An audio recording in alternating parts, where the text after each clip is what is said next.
नमस्कार, आप देख रहे हैं न्यूज फॉर नेशन और मैं हूं सांत्वना आपके साथ। पटना हाई कोर्ट का बड़ा फैसला सामने आया है, जहां अनुसूचित जनजाति वर्ग के लोग अनुसूचित जाति के रिजर्वेशन के माध्यम से चुनाव लड़ सकते हैं या नहीं, इस पर पटना हाई कोर्ट ने अपनी बात को रखा है और बड़ा आदेश जारी किया है।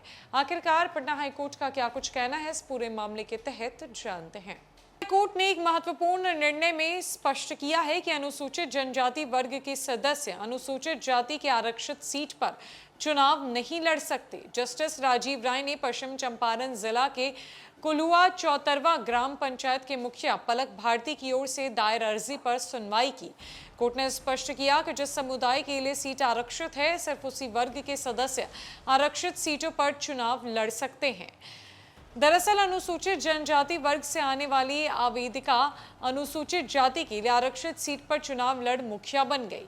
अनुसूचित जाति के लिए आरक्षित सीट पर चुनाव लड़ने को लेकर नंदकिशोर राम ने राज्य निर्वाचन आयोग से शिकायत की। उनका कहना था कि अनुसूचित जनजाति से आने वाली सदस्य अनुसूचित जाति के सीट पर चुनाव लड़ रही है। उनकी शिकायत पर आयोग ने डीएम को जांच के लिए भेज दिया। डीएम ने एसडीओ को जांच कर रिपोर्ट देने का आदेश दिया। गौनाहा के सीओ ने जांच कर अपना रिपोर्ट पेश किया। रिपोर्ट में कहा गया कि मुखिया के पिता अनुसूचित जनजाति वर्ग से आते हैं। पिता की जाति ही संतान की जाति होती है। सीओ के रिपोर्ट के आधार पर डीएम ने अपना रिपोर्ट राज्य निर्वाचन आयोग को भेज दिया। आवेदिका की ओर से कोर्ट को बताया गया कि आवेदिका के पिता की शादी होने के बाद अनुसूचित जनजाति समाज शादी को मंजूर नहीं कर रहा था। वो अपनी मां के साथ अनुसूचित जाति कॉलोनी में ही रहने लगी। गौरतलब है कि यही नहीं, सभी शैक्षिक प्रमाण पत्र अनुसूचित जाति का है। उसकी शादी में अनुसूचित जाति के सदस्य से हुई।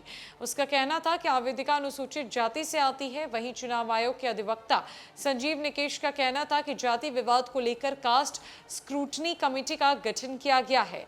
उनका कहना था कि आवेदिका को चाहिए कि कमेटी के समक्ष अपनी जाति को लेकर अपना पक्ष प्रस्तुत करे। उन्होंने अर्जी खारिज करने की मांग कोर्ट से की है।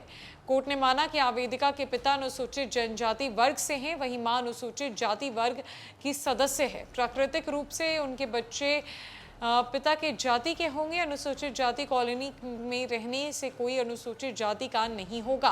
कोर्ट ने कहा कि अगर किसी को जाति को लेकर किसी को कोई आपत्ति हो तो वो अपना दावा कास्ट स्क्रूटनी कमेटी के समक्ष पेश कर सकता है। कोर्ट ने आवेदिका की अर्जी को खारिज करते हुए जाति दावा कास्ट स्क्रूटनी कमेटी में रखने की छूट दी।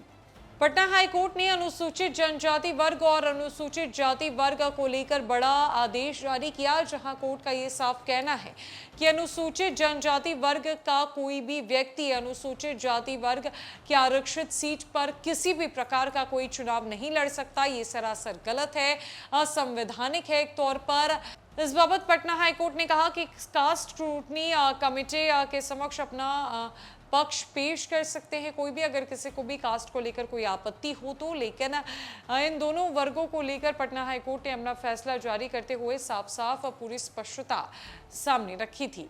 फिलहाल के लिए इस अपडेट में इतना ही है। कई खबरों के लिए हमारे साथ बने रहे न्यूज फॉर नेशन में। नमस्कार।